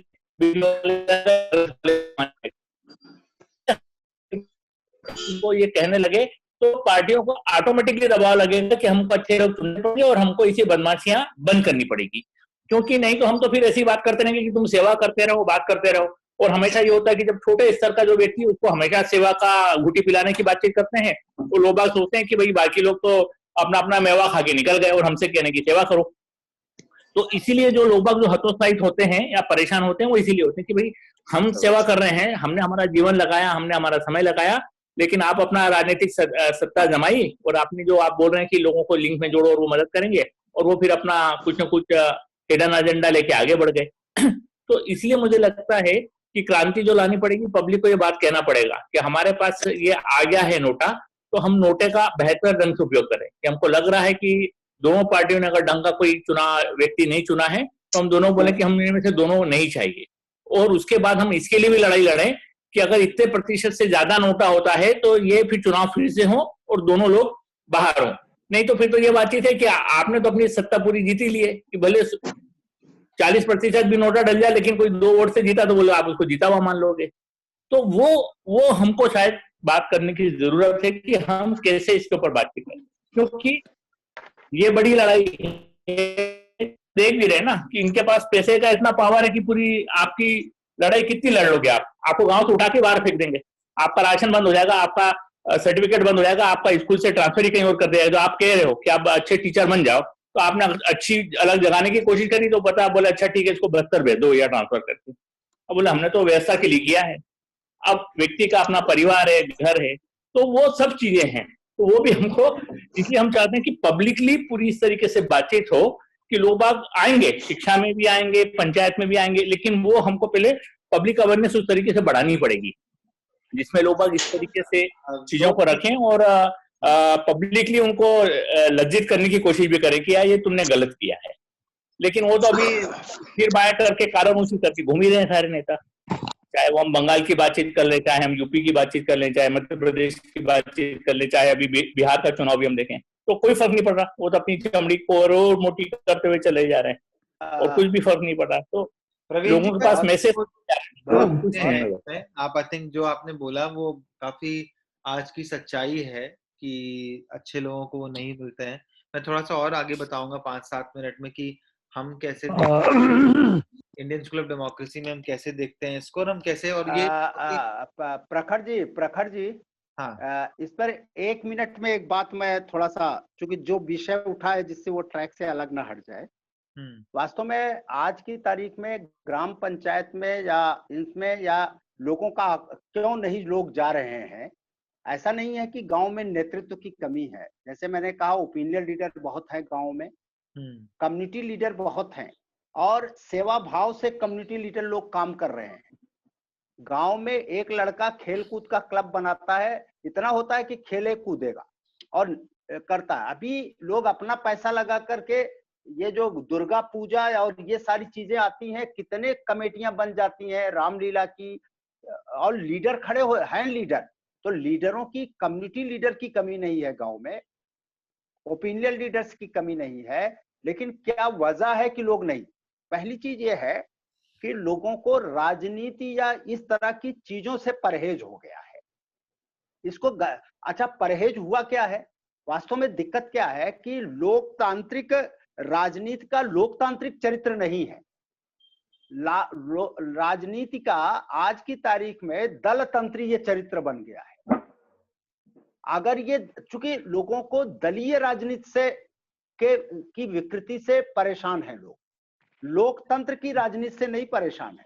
और जो आप कहते हो, या जिसको कभी नेहरू ने भी कहा था कि पंचायतें राजनीति का, यहीं पर राजनीतिक शिक्षण होगा और प्रधानमंत्री यहां से तैयार होगा, तो कहीं नहीं कहा था कि दल से प्रधानमंत्री बनेगा, नीचे से प्रधानमंत्री बनेगा, जो उसके साथ जाएगा, दलीय चरित्र, लोकतांत्रिक चरित्र के साथ उभरेगा। तो एक तो ये कि कैसे दलीय, इसीलिए कहा गया था कि ग्रामीण स्तर की जो राजनीति है वो दलीय राजनीति नहीं होनी चाहिए, पंचायत की राजनीति दलीय राजनीति नहीं होनी चाहिए, वो लोकतांत्रिक राजनीति होनी चाहिए। पहली चीज सबसे महत्वपूर्ण है, और इससे अगर हम बचा सके पंचायत को तो शायद पंचायत में संभावनाएं बचेंगी, वरना दलीय राजनीति का हिस्सा बनेगी तो शायद पंचायतों की स्थिति और खराब होगी। एक चीज। सेकेंडरी ये है कि पंचायतों का जो आज की तारीख में सिस्टम है, सिस्टम क्या है कि जो सरपंच होता है, सरपंच लीडर के रूप में नहीं होता, लोकतांत्रिक नेता के रूप में है ही नहीं है। सरपंच की भूमिका तो तय कर दिया है राज्य सरकारों ने कि वो कर्मचारी की भूमिका में होगा। आप देखो, एक सरकार होती है ना, सरकार का मंत्रिमंडल होता है, मंत्री थोड़ो काम करने जाता है, मंत्री चेक पर थोड़ो साइन करता है, मंत्री जो है वो खड़ा होकर के सड़क थोड़ो बनवाता है। ये काम कर्मचारियों के द्वारा होता है, कर्मियों के द्वारा होता है। जितने कर्मी पंचायत को मिलने चाहिए, पंचायत के पास कर्मी है ही नहीं है, इसलिए सरपंच कोई चुना जाता है तो वो कर्मचारी भी बन जाता है, क्योंकि सारा काम उसको कराना है। ये कहीं नहीं लिखा है कि वो काम करेगा। अरे वो गांव सरकार का प्रधानमंत्री या मुख्यमंत्री के रूप में होकर के उसके नीचे कर्मचारियों का एक समूह होना चाहिए और वो कर्मचारी उसमें काम करेंगे। तो स्वाभाविक है कि जो व्यक्ति सरपंच बनेगा वो मॉनिटर के रूप में रहेगा, लीडर के रूप में रहेगा।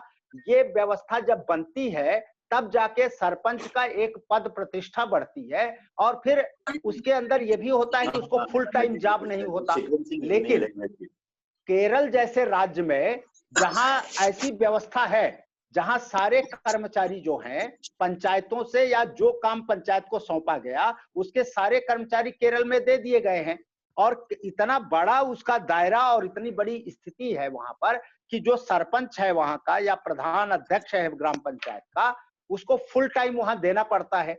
अगर वो फुल टाइम दे रहा है तो स्वाभाविक है कि राज्य सरकार उसको मतलब उसका जो ऑनरेरियम तय होता है वो बहुत बेहतर तरीके से तय होता है।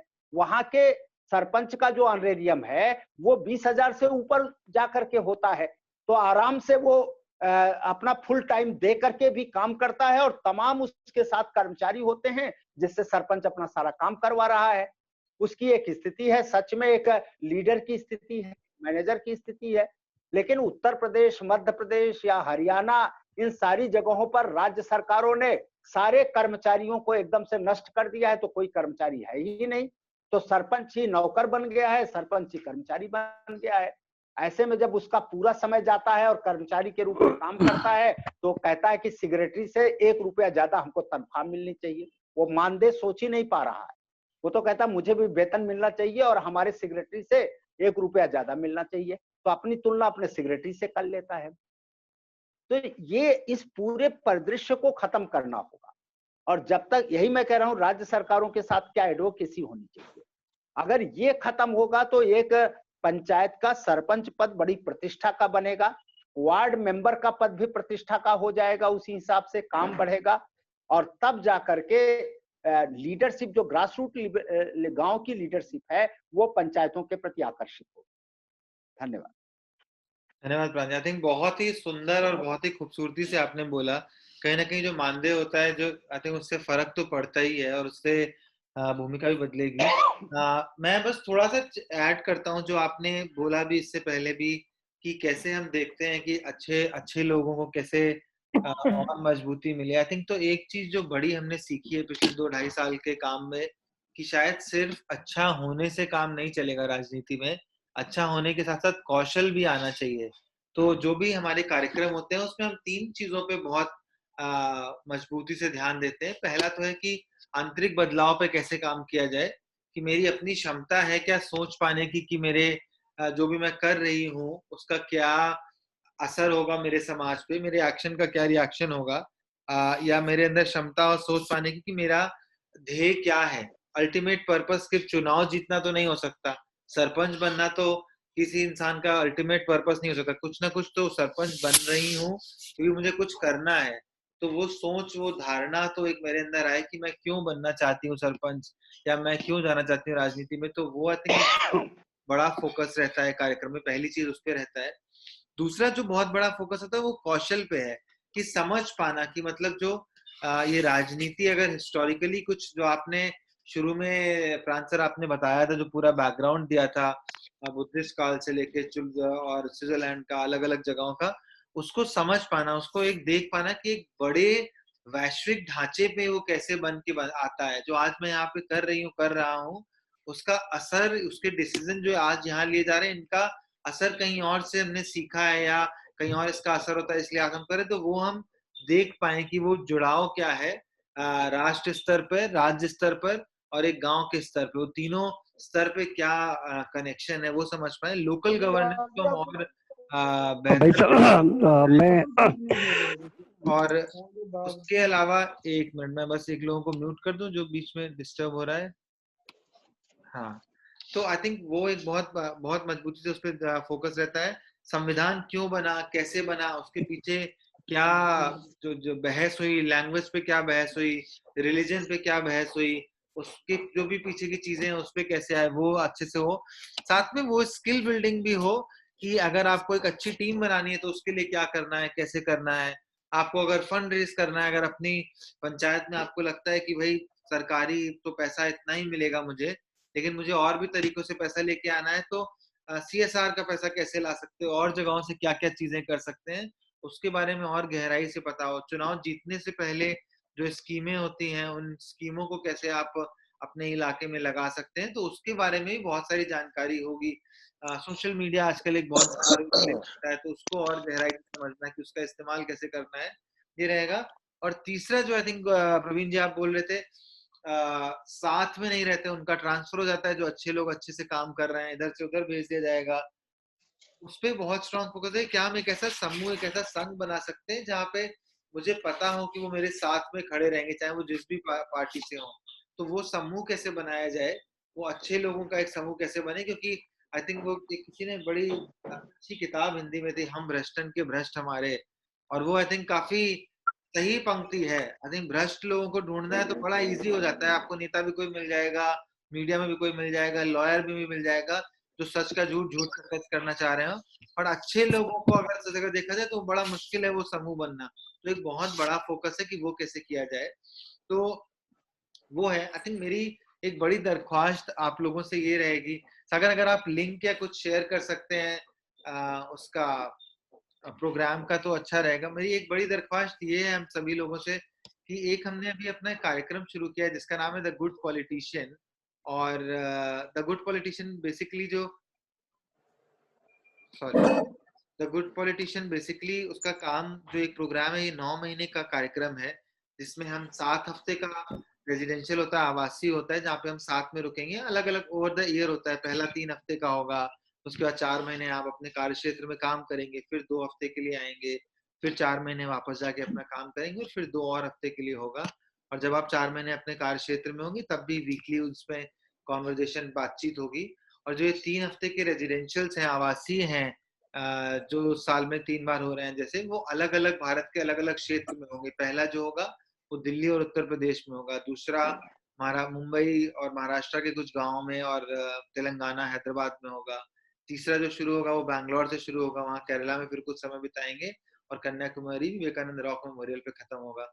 तो एक उसका एक बड़ा है कि भारत को हम देखें, भारत को अलग अलग दृष्टि से देख पाए, अलग अलग कल्चर, अलग अलग भाषाएं, अलग अलग राजनीति के लोगों से मिले, अलग अलग उदाहरण देखें से काम हुआ है, तो हमें और कुछ सीखने को मिलेगा कि कैसे उस पूरे माहौल में अभी भी बहुत सारी ऐसी जगह हैं जहाँ पे बढ़िया काम हो रहा है, उनसे हम सीख के आए, हम लोगों के साथ जुड़े जो ग्रास रूट्स में है, जो गांव में है, और देखें कि उनकी समस्याएं क्या है, उनको और गहराई से सुने।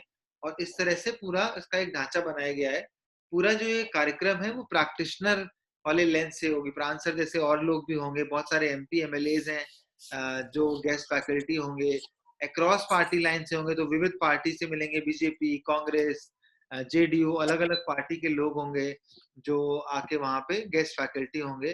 पर जो पूरा फोकस है, फोकस वही है कि ऐसे लोग आए जिन्होंने 3 से 5 साल ऑलरेडी अपने ग्रामीण अंचल में, अपने कम्युनिटी में काम किया हुआ है, जो समझते हैं लोकल रियलिटी, और अब उन्हें लग रहा है कि उनको जरूरत है एक सपोर्ट स्ट्रक्चर की, सपोर्ट सिस्टम की, कि वो अगले 2-3 सालों में वहां पहुंच सके, जी वो जो चुनाव लड़ सकें, जीत सकें। तो आई थिंक वो एक है हमारा बड़ा फोकस। ये एक वीडियो भी यहाँ पे शेयर हुआ है, अगर आपको मौका लगे तो आप इसका लिंक सेव कर सकते हैं। मैं बस जल्दी से 2 मिनट में आपको ये वीडियो एक बार दिखाऊंगा, और उसके बाद फिर हम आगे बढ़ सकते हैं। कोई और सवाल हो तो आप वो भी जरूर से पूछिएगा मुझसे। एक मिनट बस मैं अपनी स्क्रीन शेयर करता हूँ और फिर हम इस वीडियो को देख सकते हैं साथ में।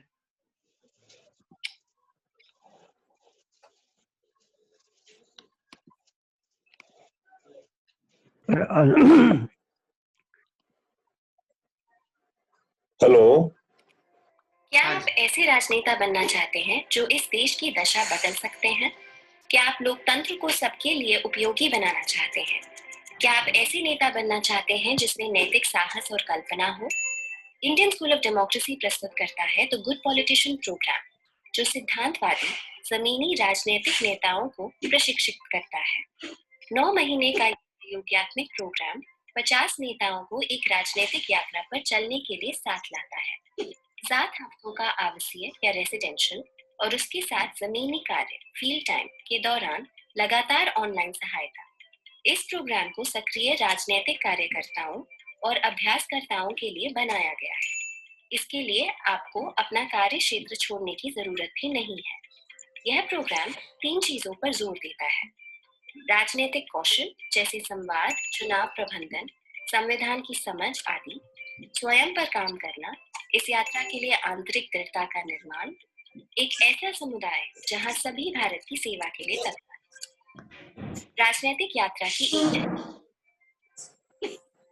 अगस्त 2021 में दिल्ली और उत्तर प्रदेश के गांव में पहला 3 सप्ताह का आवासीय या रेसिडेंशियल होगा। इस दौरान आपको शासन, लोकतंत्र जमीन पर कैसे काम करते हैं पता चलेगा और साथ ही भिन्न कौशल निर्माण के लिए गहन सत्र। सितंबर से दिसंबर 2021 तक आप अपनी जगह या चुनाव क्षेत्र में वापस जाएंगे और सीखी गई शिक्षा और राजनीतिक समाधानों को प्रयोग में लाएंगे। इस दौरान साप्ताहिक ऑनलाइन प्रशिक्षण और मदद मिलती रहेगी। इसे हम फील्ड टाइम कहते हैं। जनवरी 2022 में पूरा ग्रुप अपने दूसरे रेसिडेंशियल में 2 हफ्ते के लिए मुंबई, ग्रामीण महाराष्ट्र और हैदराबाद में रहेंगे और इस क्षेत्र की राजनीति को देखेंगे। फिर जनवरी से अप्रैल आप अपना काम जारी रखने के लिए वापस अपने क्षेत्र में लौटेंगे और नई सीखी गई चीजों को ऑनलाइन सत्रों की मदद से प्रयोग में लाएंगे। मई 2022 में ग्रुप 2 हफ्तों के आखिरी रेसिडेंशियल प्रोग्राम के लिए फिर से लौटेगा। यह बैंगलोर, ग्रामीण केरल में होगा और हम कन्याकुमारी में अपनी यात्रा समाप्त करेंगे। रेसिडेंशियल में मुख्य रूप से कौशल निर्माण, आंतरिक दृढ़ता, राजनेताओं से मिलना, यात्रा करना और भारत में घुल जाने पर जोर दिया जाता है।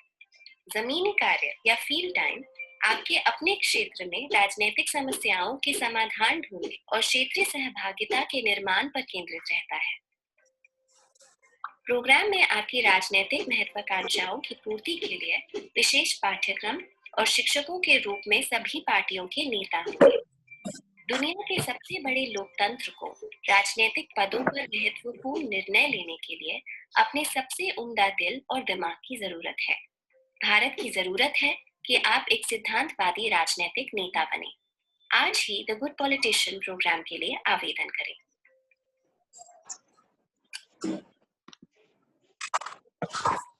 हेलो। हेलो। हाँ बिल्कुल, तो सबों को बस मैं मुझे और लूंगा, अगर मुझे मैं बस 2 मिनट और उसके बाद फिर मुझे कुछ कहना है प्रखर जी। हाँ जी, मुझे 2 बातें कहनी थी, अगर मुझे मौका दें तो मैं अपनी बात कह लूं। मैं बस इसका तो मैंने दिखाया, उसको मैं खत्म कर दूं 1 मिनट में, उसके बाद फिर आप शेयर कर सकते हैं। तो हमारा जो पूरा प्रयास है वो यही है कि कैसे अच्छे लोग आए, राजनीति का हिस्सा बने।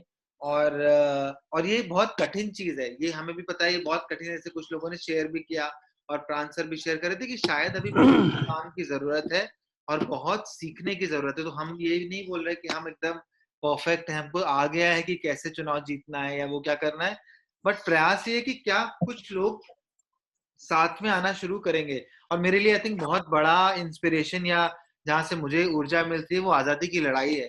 शायद उस टाइम पे भी ऐसा नहीं था कि 20,000 लोग या 1 करोड़ लोग देश का आगे आए थे नेतृत्व में। कुछ हजार लोग आए थे जो लगे रहे थे, सतत प्रयास किया, जिन्होंने कईयों साल उनके साथ में बहुत सारे हजारों लोग लगे थे। ये नहीं है कि कोई गांधी जी अकेले कर दे रहे थे, वो उनके साथ में थे। कुछ 100,000 लोग होंगे। अगर हम अपने कॉन्स्टिट्यूंट असेंबली की भी बात करें, जो संविधान सभा की, वो भी कुछ 100 लोग ही थे। तो प्रयास ये है कि कैसे हम में से कुछ लोग आगे आए। कठिन होगा और शायद जरूरत भी नहीं है कि 1 लाख लोग आके इसमें उतर जाएं, बट कुछ लोग उतरे जो एक उदाहरण के तौर पे सामने आएंगे, और जिनके साथ में प्राण सर जैसे लोग, हम लोग और ऐसे और बहुत सारे लोगों का एक समूह है जो हमने कोशिश करी है पिछले कई सालों में इकट्ठा करने की, वो सपोर्ट करें और फिर हम देखें क्या ये स्टोरी बन सकती है। और एक हमारे मेंटर हैं जो जुगनू का उदाहरण लेते हैं कि क्या ऐसे जुगनू जो इस अंधेरे में कई बार रोशनी देंगे या इस कम से कम एक आशा देंगे, वो हम पूरे देश में अलग अलग स्थापित कर सकते हैं क्या मिलके। तो आई थिंक वो हमारा एक बहुत बड़ा प्रयास है। और मैं बिल्कुल निवेदन करूंगा आप सबसे कि अगर आपको लगता है आपके मोहल्ले में, आपके गांव में, आपके आसपास कोई ऐसा है, या आप लगता है कि आप इसका हिस्सा बनना चाहते हैं, तो जरूर से अप्लाई करिएगा। हिंदी इंग्लिश दोनों में है। और हम चाहते हैं कि पूरा प्रयास ये रहे कि ये जितना प्रैक्टिस ओरिएंटेड हो। हमारा ये पहला कार्यक्रम होगा जो इतना लंबा होगा। हमने छोटे कार्यक्रम करे हैं, इसलिए और जरूरी है कि हमें आप लोगों का फीडबैक मिले, वो सपोर्ट मिले, जिससे कि हम भी आगे बढ़े और हम साथ में इसको आगे लेके बढ़े। हाँ, कोई कुछ कहना चाह रहा था? अगर मुझे अनुमति हो तो मैं जल्दी अपनी बात कह लूं। हाँ बिल्कुल। मैं डॉक्टर ओंकारनाथ तिवारी गोरखपुर से बात कर रहा हूँ। इस कार्यक्रम में मुझे प्रतिभाग करने का अवसर मिला, इसके लिए इंडियन स्कूल ऑफ डेमोक्रेसी को मेरी ओर से हार्दिक शुभकामना।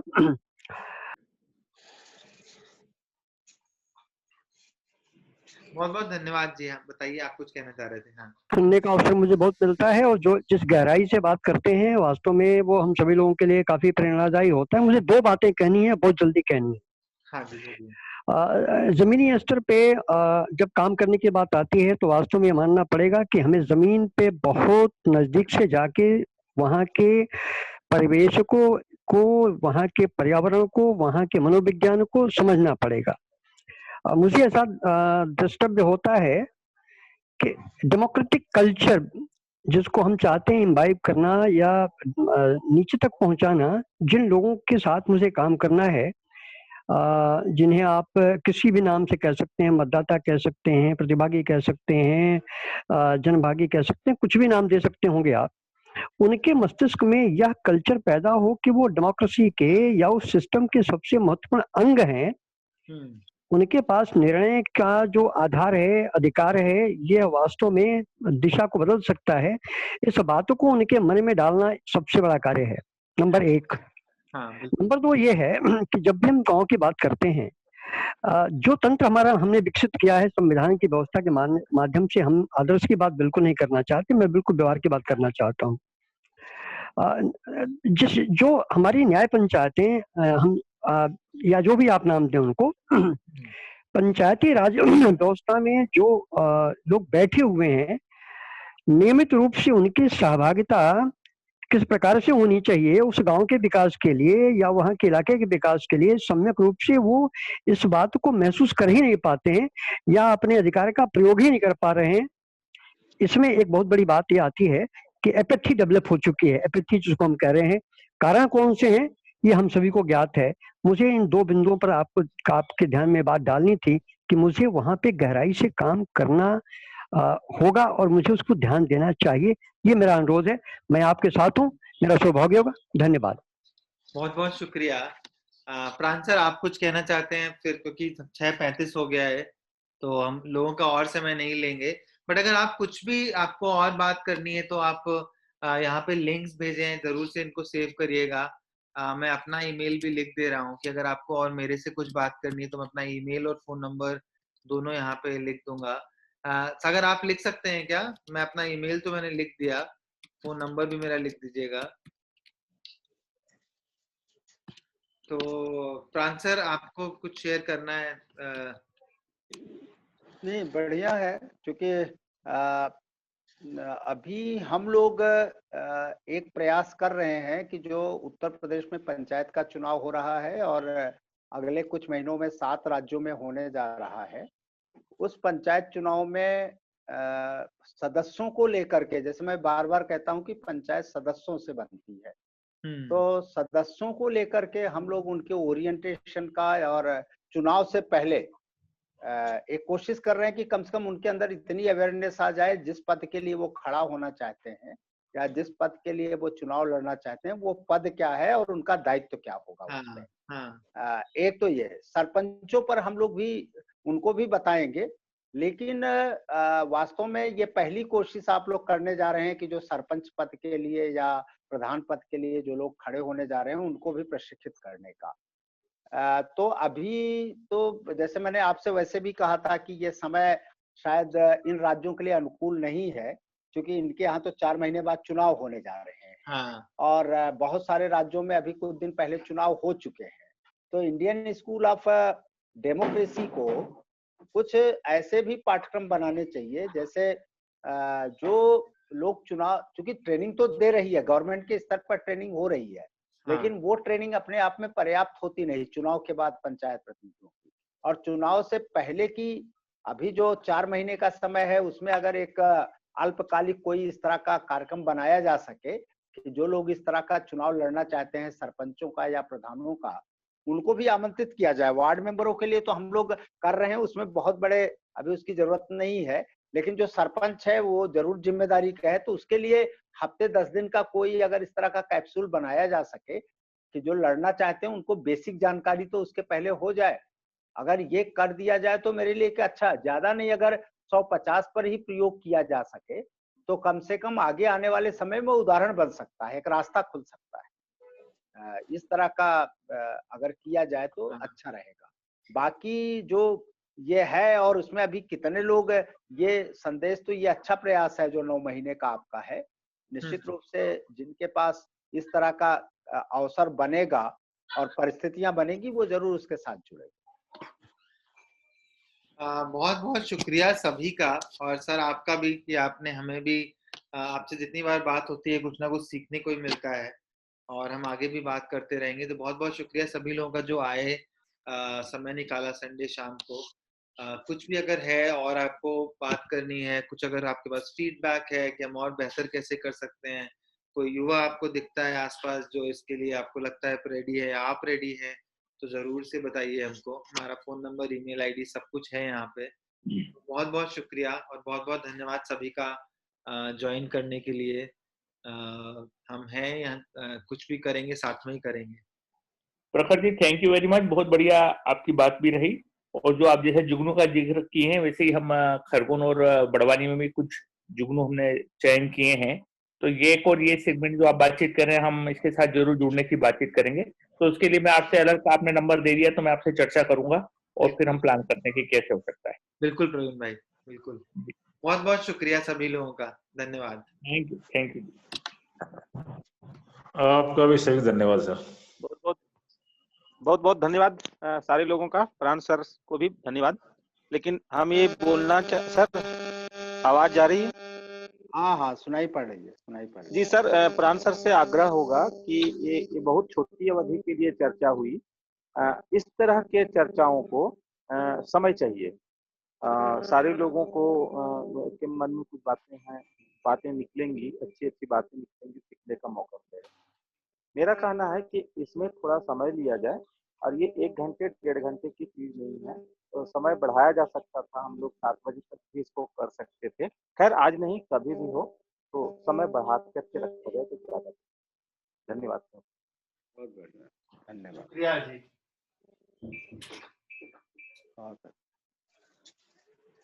ठीक है, तो मैं बंद कर दूं इसको, मीटिंग बंद हो जाएगी। या धन्यवाद प्रखर जी, बहुत बहुत धन्यवाद आपको। शुक्रिया।